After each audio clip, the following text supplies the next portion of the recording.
Welcome all to another episode of the Rational Standard podcast. I'm Nicholas Woodsmith, Managing Editor of the Rational Standard, and this is a new format for the Rational Standard podcast.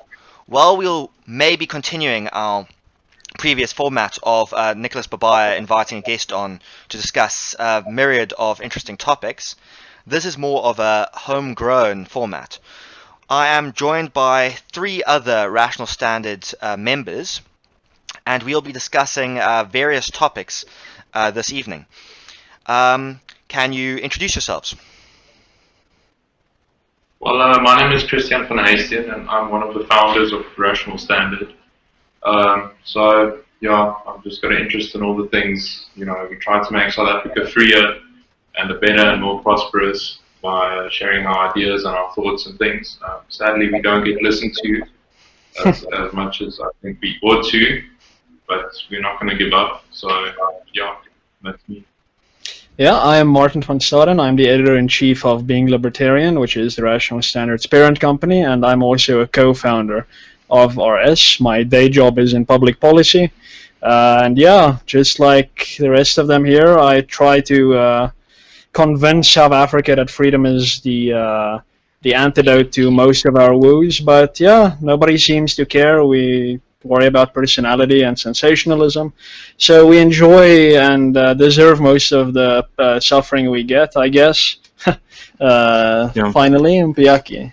My name is Mpiaki Dlamini. I'm a contributor at the Rational Standard, and so we're just trying to push the rational ideas of freedom, liberty, property rights, and such things. So we hope we eventually get listened to.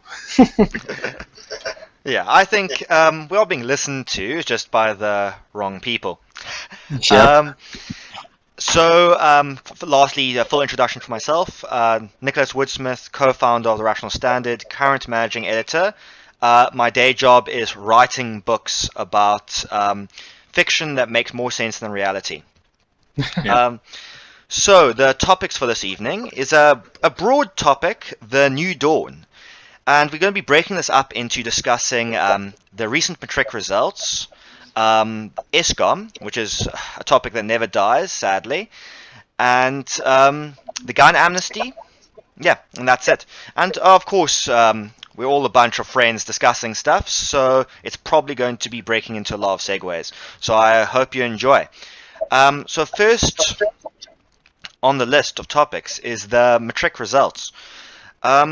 So, who here has been taking an interest in Matric? I haven't for the last 5 or 6 years. Yeah, I've been following some of it. It looks like interesting that there's been such a huge growth in the number of people who have passed Matric, in the proportion of people who have passed their Matric. But of course, the devil is in the details. If you actually look at the numbers, I think I saw a stat saying from the Democratic Alliance saying that actually the real pass rate is 39%. If you compare with the people who actually were in grade 10, and then and the people who wrote their Matric, and so there's been a lot of people who have fallen through the gaps. And so there's a big problem in South Africa, continues to be a problem.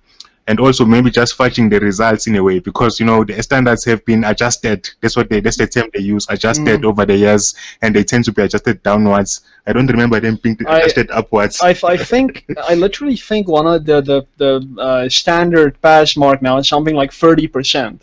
It's not 50% to pass a subject. Of course, if you want university admission, you need 50 and up, but to just get your Matric certificate, you need something like 30%.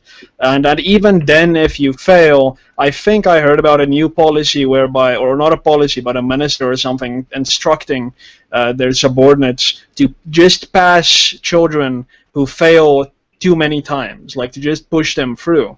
Yeah. And this is the type of nonsense that happens in our public education system. And we know what the answer to this is. It's to get government totally uninvolved in the process, because it's in the ruling party's political interests to say that they have succeeded in passing all these millions of children. And obviously that's not reflective of reality. It's all politics. So we need to get to a point where it's all private schools. Before COSAS succeeds in nationalizing all private schools. Yeah. I think you make a good point. Sorry, you can continue, Christian. Oh, sorry. No, I just wanted to say that we should, they talk about an 80% pass rate. We should bear in mind that these results, as you said in Piake, are adjusted to some sort of bell curve. So they do adjust the results to get the percentage, the pass rate they want. But I think there's only one statistic that you really need to know when it comes to the Matric results, and that is that less than 10% of students who entered grade 1 12 years ago got more than 50% in this year's Matric exams. Less than 10% will get more than 50% for maths in Matric. Yeah. That's understandable. And that's a scary statistic. I mean, it is. Maths everywhere. We need engineers and accountants and doctors and things, people who can do science. Yeah. I mean, so it's shocking, really. I actually hear. Sorry, yes. I was just supposed to say on Martin's point about private schooling.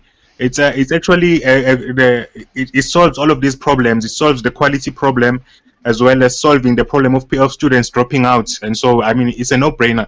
I think only government has an interest in lowering standards like this. I don't think any parent out there, no matter how poor you are, you want your child to actually know what they're doing. Mm-hmm.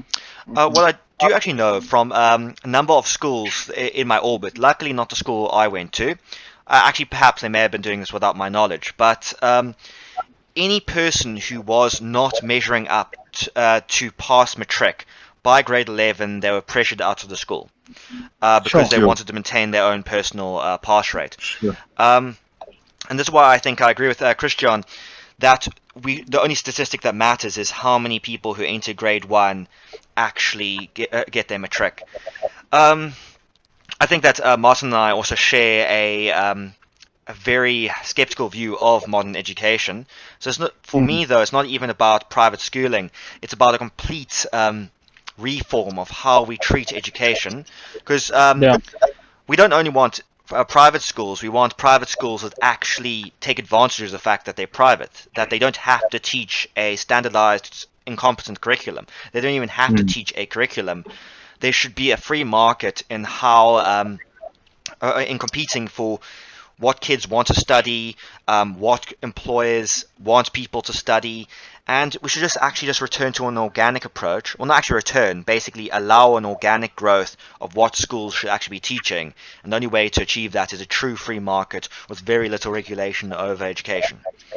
Yeah, absolutely. The problem is that all schools, private or not, are based on a template that I think was set by, was it Bismarck in the 1800s? Like, he set a template that is now universally adopted by public and private schools throughout the world. And I mean, it's the quality of the education, the relevance of the education is not the only problem, but also the culture that it instills in children. There's a very authoritarian, almost militaristic regimentation where all the seats in the room need to be perfectly aligned in rows right behind each other, and you're all sitting looking at the almost the Führer sitting at the front, the teacher. I mean, it's the whole thing is just a perverted structure that needs. I don't even want to use the word reform. The whole thing needs to be brought down to its knees, destroyed and rebuilt. Definitely on principles of voluntarism, of compassion, of basically responding to the actual needs and demands of the market. And if you're not inclined to the market, then whatever your community seems to want or whatever you want. I mean, one of the directors of the Free Market Foundation wrote a booklet a few years ago, Unchained a Child, where he talks about the idea of almost a type of mall, like a shopping mall, but for education, so that parents drop the kid off in the morning, he goes into this mall, and like there are many shops, but these are actually places where you can walk in and learn something, and you can just pick and choose what he wants to learn for however long that day. So maybe you need a bit more structure than that, but I think the basic idea makes sense. There needs to be a lot more freedom in education. And I mean, in South Africa, I guess that's a bit too complicated right now. We should get the existing paradigm right. But yeah, I mean, if we get it right, I'm not gonna be impressed. To be totally honest with you, I'm not gonna be impressed if we actually get basic education right. I don't really think that's actually going to solve any of our problems. I don't think South Africa's problems lies with a lack of education.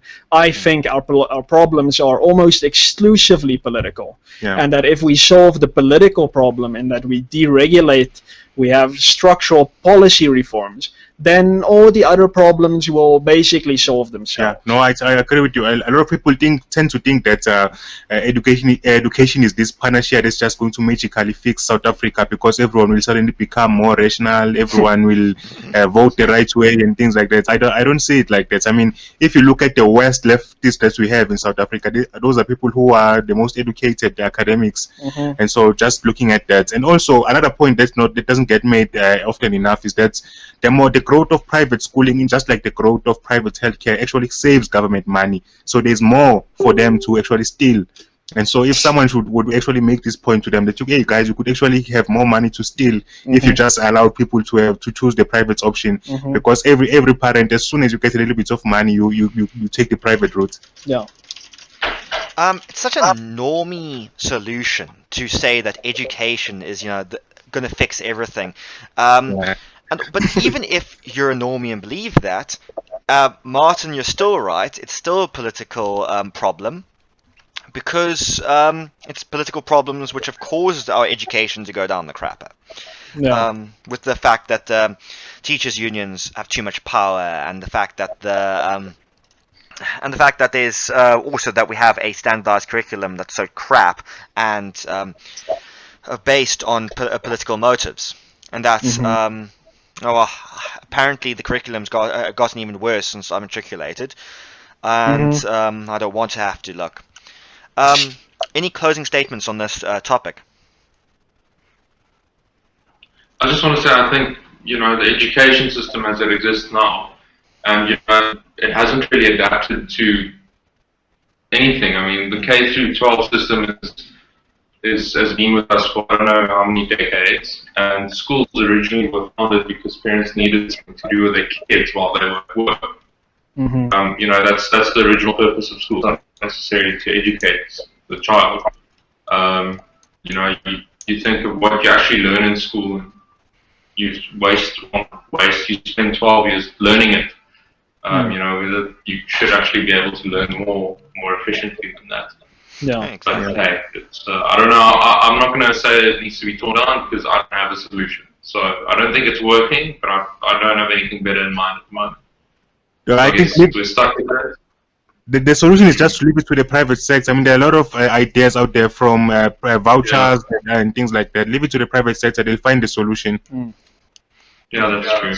I think you just summarized this entire podcast. Just leave it to the private sector. Which actually leads us very appropriately to the next topic, which is Eskom. So hopefully, actually, we don't get a surprise blackout while recording this, which is very possible. Yeah, don't get your hopes up, man. Yeah. Eskom is actually, I wrote, as you guys will know, but for listeners who don't know, I've written quite extensively on Eskom, to the point where I'm actually very bored of it. But I know quite a lot about the history behind Eskom, why it's in the state that it is, and also a lot of the, I know the facts, which a lot of people don't like to accept, that Eskom did not function well under apartheid. There's this huge myth that they did, despite all the listed blackouts, including a complete total blackout, which Eskom under the new government hasn't actually had yet. But there was in the 70s there was a total blackout. It just wasn't as. It's just South Africa is larger now. The industry is more reliant on power now. So now a blackout would be more lethal now. And anyone else have anything to say about this before I go on a tangent and start quoting my entire paper? So I'm hoping that you would actually go on that tangent, Nicholas, because I remember when I wrote that article based on your paper, making the points that you were making in that paper, that it's actually the structure as a monopoly, not the fact that who's running it. It's relevant who's running it almost, not completely, but almost. It's almost irrelevant because the economics just don't work. And so a lot of people, I got a lot of flack for that because people came to me and said things like, "Oh, I was at Eskom in the 80s and it was working well," and things like that.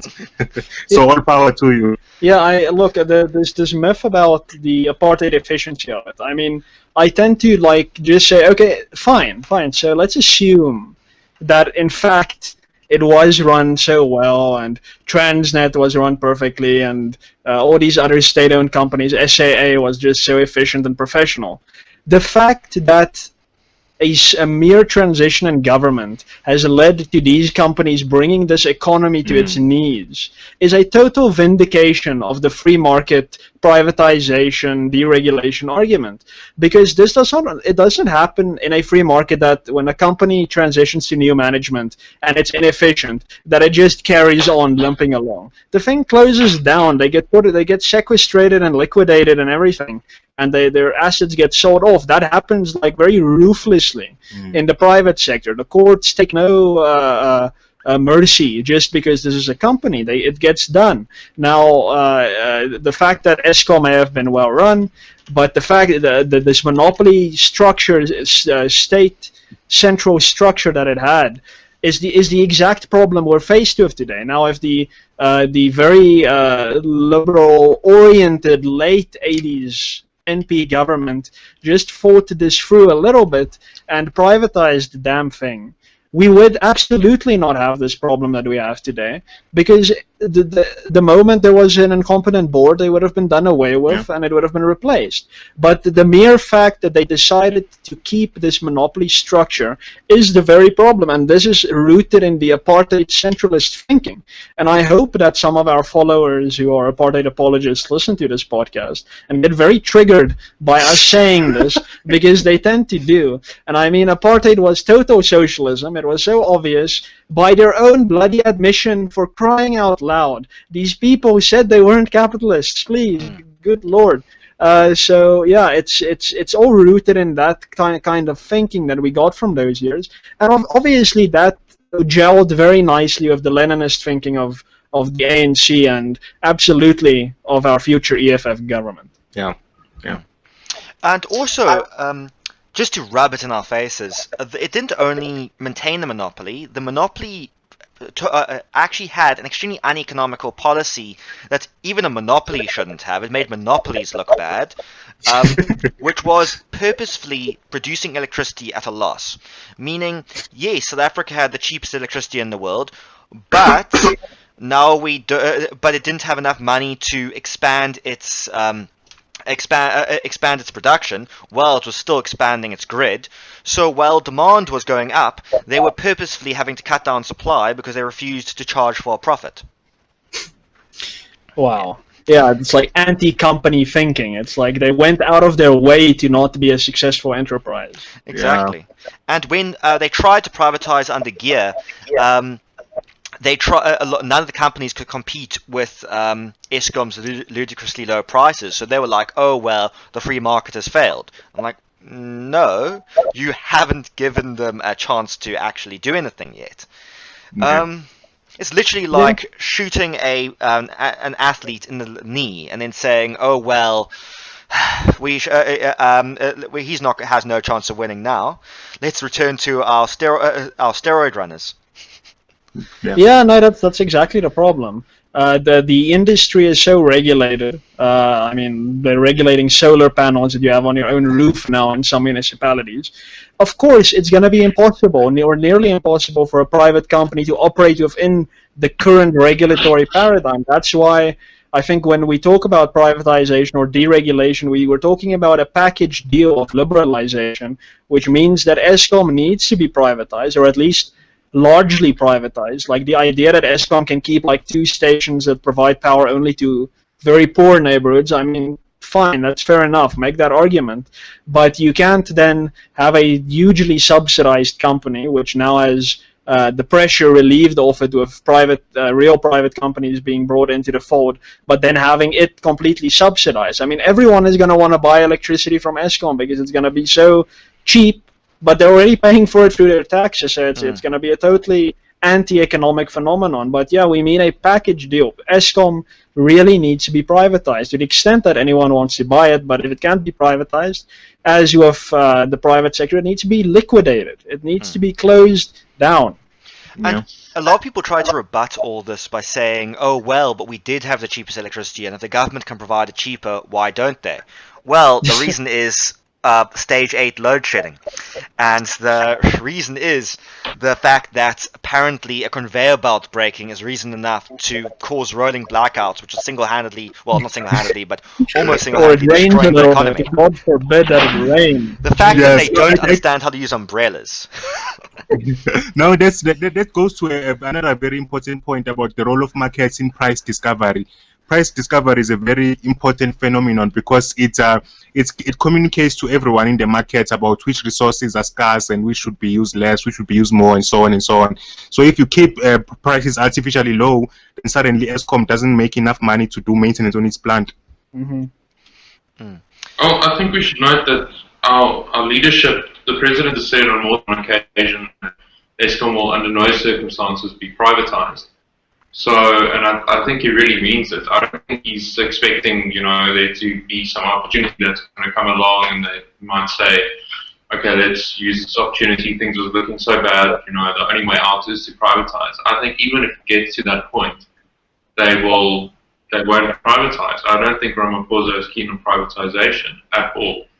But there's the funny thing, because there's currently a document out. It was an appendix to last year's budget, where Treasury talked said all these nice things about having a state-owned grid, but everything else is just free competition. Eskom has generators, but so does the private sector, and so that was supposed to be the plan. But I don't know.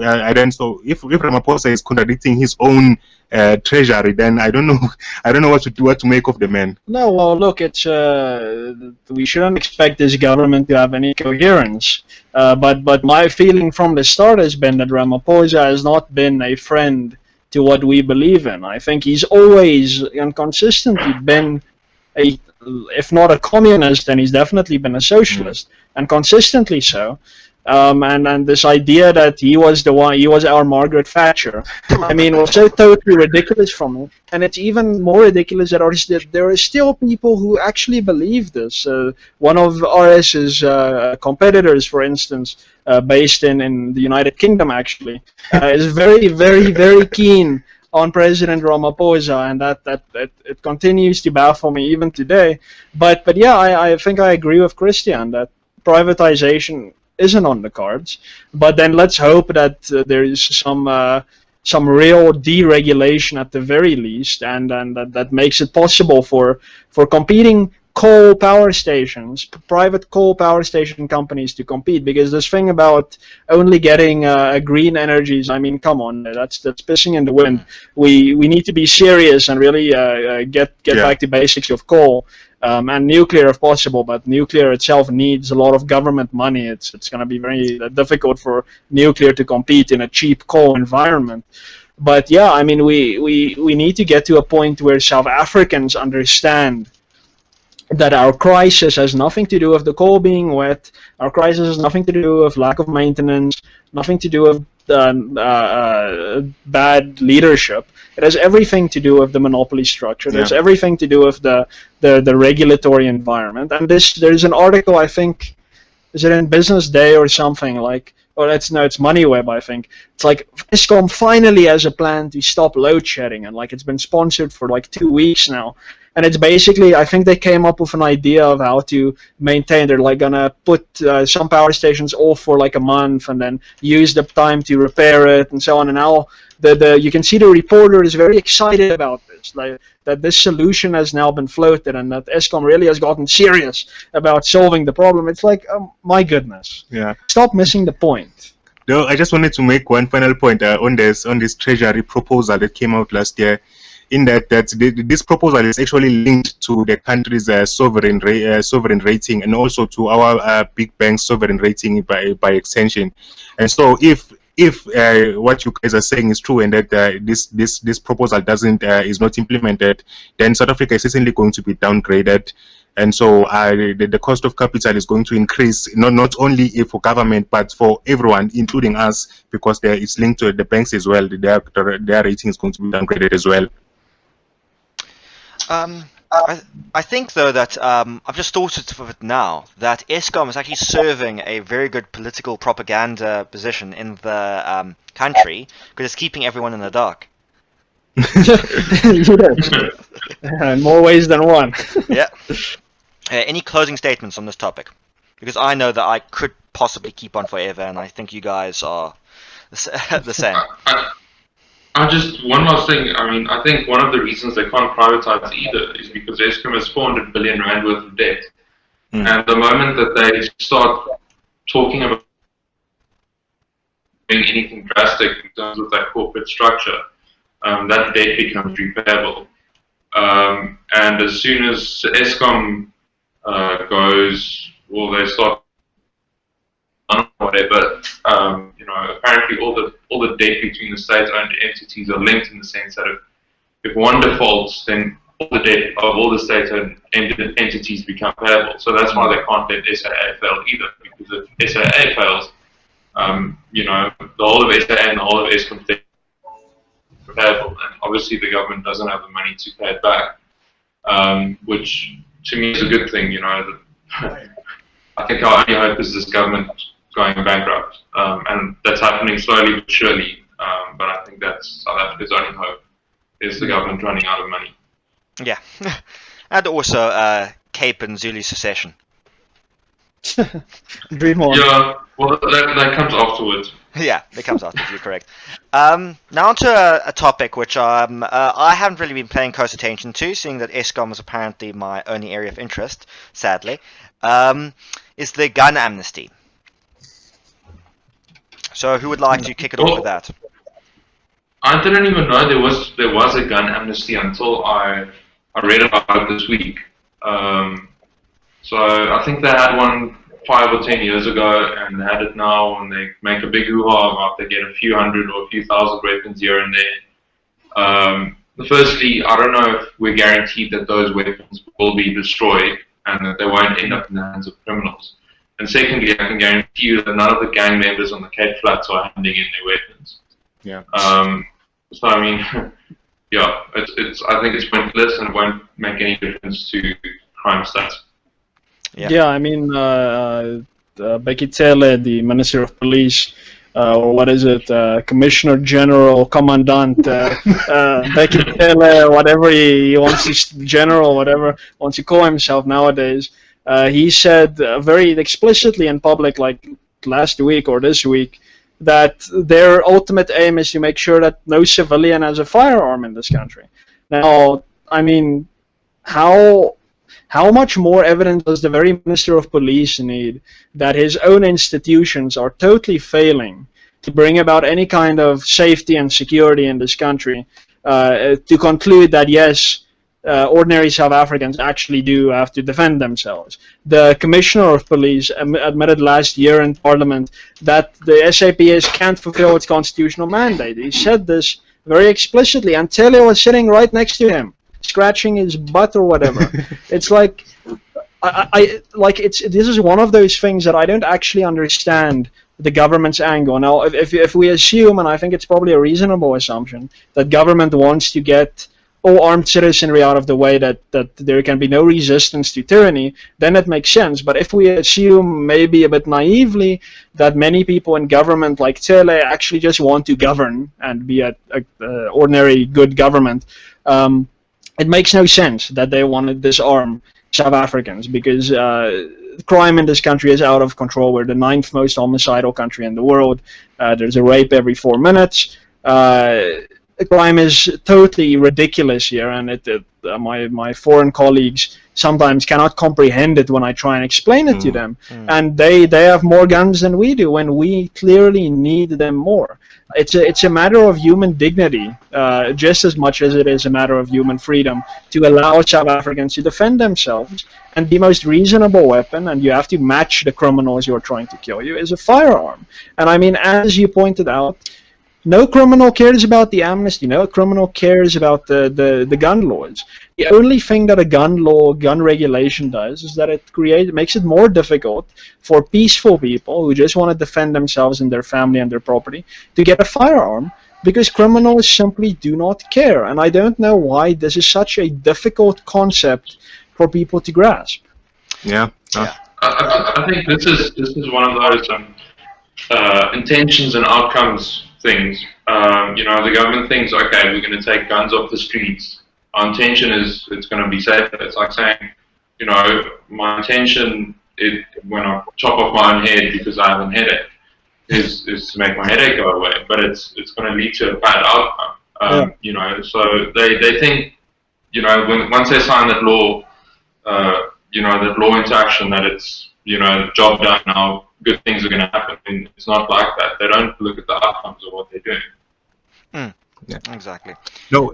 When you consider that gun control in South Africa was one of the reasons why the ANC was formed, it seems that they are really going against their history now. Because it was actually one of the first racial laws passed in the Cape Colony in 1878, if I'm not mistaken, which was it was called the Peace Act. Something like that. So it was meant to take away guns from all black people because to keep the peace, obviously. And so and that's one of the things that really outraged black people and led to the formation of the ANC. And so if Mr. Cele says is now saying that no individuals should be allowed to own guns, I don't know what he means, but he's going against his entire history, the history of his organization at least. Yeah, and I mean more pertinently, if you look at the history of any tyranny, so look at the genocide of Native Americans in North America, look at the Holocaust in Germany, I think if you look at the Turkish genocide of the Armenians, but I don't have facts on this, and certainly if you look at the prelude to apartheid, it's always preceded by some kind of disarmament of the intended victim class. Now, I mean, this won't always be the case, because there's been disarmament in many countries where there wasn't tyranny.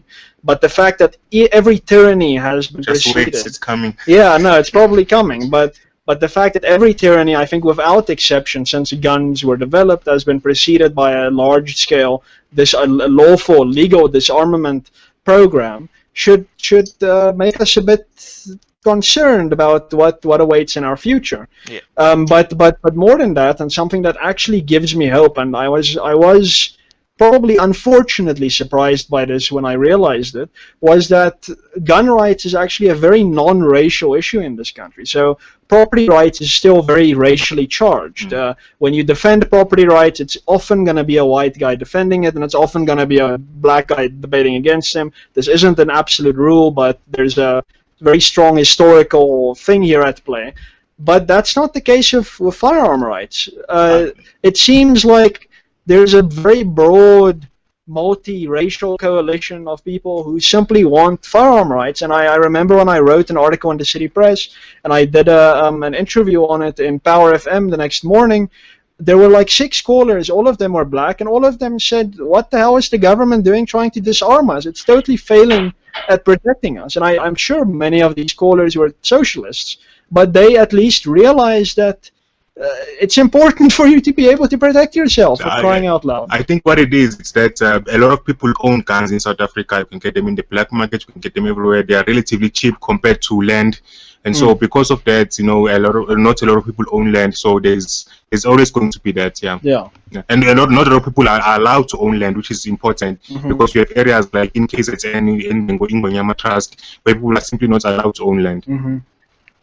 Yeah, I think returning back to gun control advocates, I think we shouldn't overrate their intelligence too much. While I am almost 100% sure that there are people there with tyranny on their mind, we must not forget about the useful idiots like people in Gun Free SA, who have no actual as a civil society of concerned moms and a stereotypical white lady who wants to go talk to the manager, it doesn't interest them to have tyranny in this country. Yet they are advocates for gun control.